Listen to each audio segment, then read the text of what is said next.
Welcome to Techstination. Joining us is Alex Pentland, a professor at MIT. Thank you for joining us, Alex. My pleasure. Well, what we're talking about is the coronavirus, COVID-19, what can be done and how technology can be used to help us get back to work, but do it in a way that protects privacy. I understand you've been working with a group of world leaders and with the UN as well, looking at some of these issues? Yep. So, my group at MIT looks at big data and privacy, and we were involved in setting up the European privacy regulations and the UN and so forth. And so now we have this issue in the U.S. that we're doing contact tracing, and we need to find out who's got the disease and who doesn't, and who's immune. It would be the next question, so that those people are safe. And one way to go, which is the sort of natural bureaucracy, is set up a national register. But the moment you do that, now somebody else is going to try and use it to do all sorts of other things. Because that registry will also show who your friends are, right? Those are the people you spend time with. So what we're working to do is, make it so that people don't have this sort of big brother database around. And then the second thing is realizing that a lot of people are going to be immune to this, at least somewhat. Those are the people that ought to be in the front line. And those are the people today, disproportionately, that are out of work. So all those people that, got sick now and they lost their job, now this is an opportunity to put them back to work in ways that will help everybody, because they're fairly safe relative to everybody else. What are your thoughts about the need for testing here? It's kind of a controversial subject here. Is there enough testing, and who pays for it? What happens here?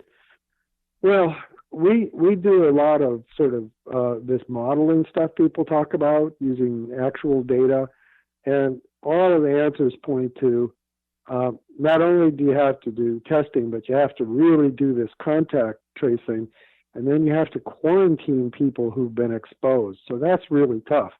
You have lunch with somebody at the hospital saying you have to spend the next week and a half not working, staying at home, and oh my God, right? So, but that's what it's going to take to sort of keep the thing tamped down, according to all the sort of models we see. So, we're trying to figure out how to do that in a way that's acceptable to people. Like, we got all these empty hotel rooms.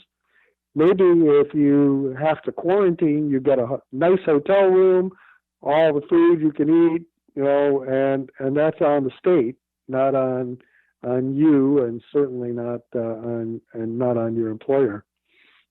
Some places, from what I understand, South Korea, for one, have been fairly successful in the contact tracing and what they're doing. Can it be done in the United States? Can we follow that model? Yeah. So in Korea, for instance, when you get quarantined, you get stuck in a hotel. You don't get stuck in your home. So that's sort of pleasant, at least. And you can do it here, but you have to pay attention to privacy. You have to pay attention to not creating a big brother database. And we have the way to do that. The same sort of way we've done this with the European Union. And the basic thing is you leave that data about contact tracing and the medical stuff with the hospital that did it.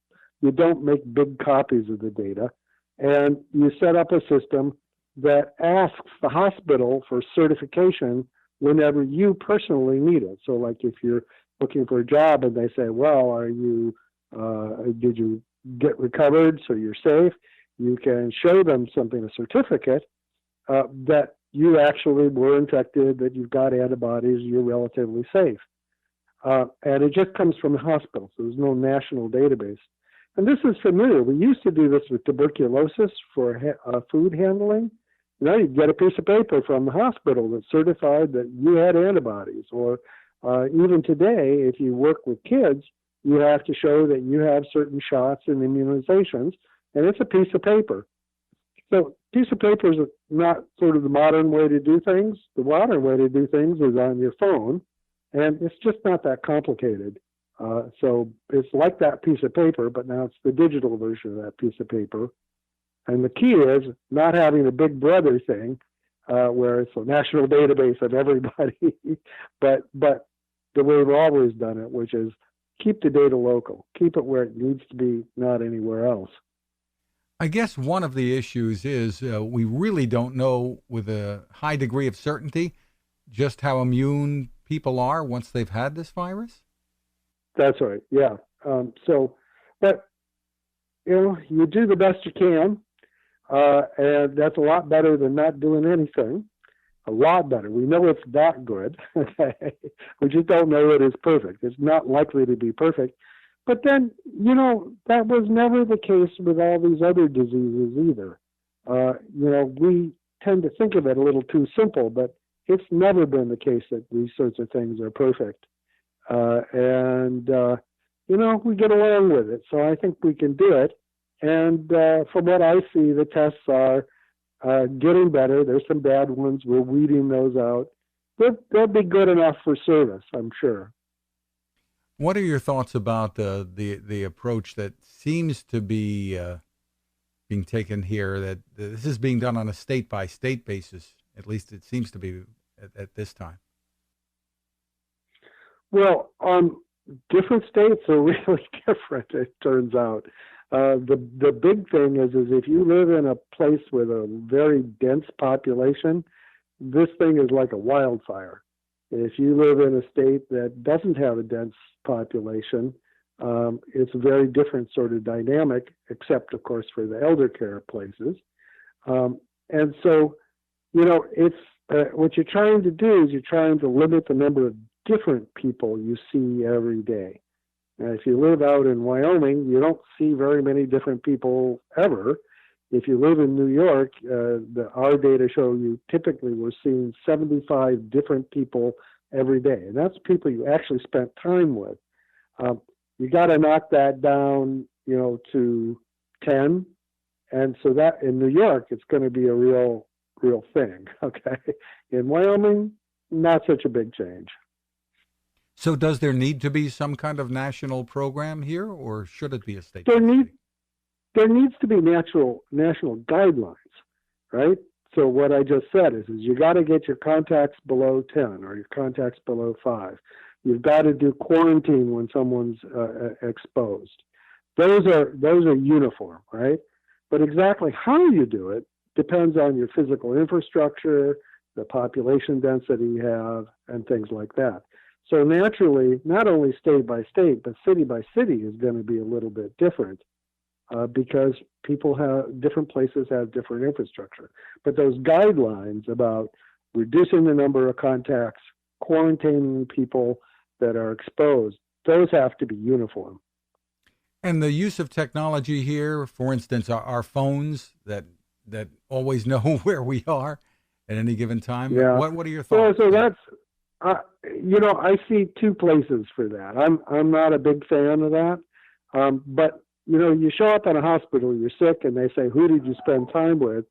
Good luck on remembering everybody you spent time with in the last 2 weeks. I mean, you got some guy who's scared and sick, and you're going to ask him everything they did in the last 2 weeks. That's hopeless. That's today's contact tracing. But your phone, you personally can get access to your mobility records. And you can use that to help your memory. And that means you're going to save your friends. So I think that's pretty good. But that's you using your data to help the medical process. That's not, tracking everybody everywhere or anything like that. And then the other sort of place you can use it is for certificates that, yep, I got better, I got sick, and I got better. And that looks a lot like what we do on phones all the time anyhow, which is, you can purchase things now using your phone or using your credit card. And what happens is you want to show somebody some of your data. In the case of money, it's showing that you have enough money to buy this thing. In the case of immunity, historically you'd show them a piece of paper, and nowadays it's going to be show them a barcode on your phone. But that shouldn't go to a national database. It should do just like with money. Like when you buy something, that data doesn't go to MasterCard. That doesn't go to Visa. They carry the data to your bank, and it's only your bank where you chose to have your money that needs to know what you're buying.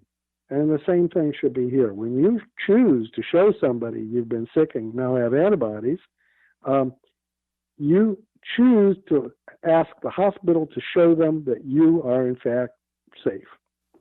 So a healthcare controlled certification of sorts that can reside on your phone. Pretty much like what you're saying, whether it's something like an Apple Pay or a Google Pay or something. It's like Apple Pay, yeah. It's an Apple Pay, but it's Apple Pay with health, right? And instead of going to your bank, it goes to your hospital. Interesting. What kind of response are you getting to this proposal?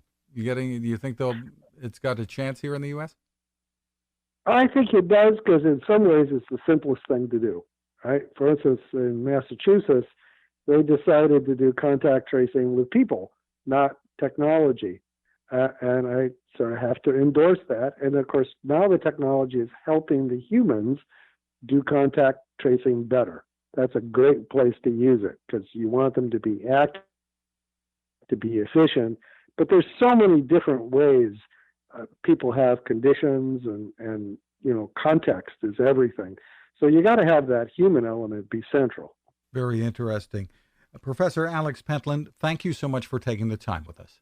My pleasure. My pleasure. Let's all work together, get it down, and avoid the big brother. Okay.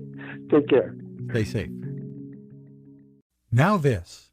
How many companies out there have continued to innovate when it comes to building a better radio? I'm Fred Fishkin, host of Techstination, and I'm here to tell you about the new CC Skywave SSB radio from the wonderful people at C. Crane. Bob and his crew really love radio, and it shows in this new compact model that is packed with features. Beyond great AM and FM reception and sound, you can tune into shortwave signals from around the world, listen to ham radio operators, aviation, and more. It's the radio you'll turn to every day, and in emergencies. It will run for nearly 3 days on just 2 AA batteries. Pair the sleep timer with the new Soft Speaker 3, and you've got the perfect radio for your nightstand. Of course, it can wake you up too.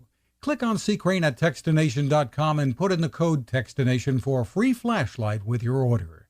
They love radio, and you'll love C. Crane.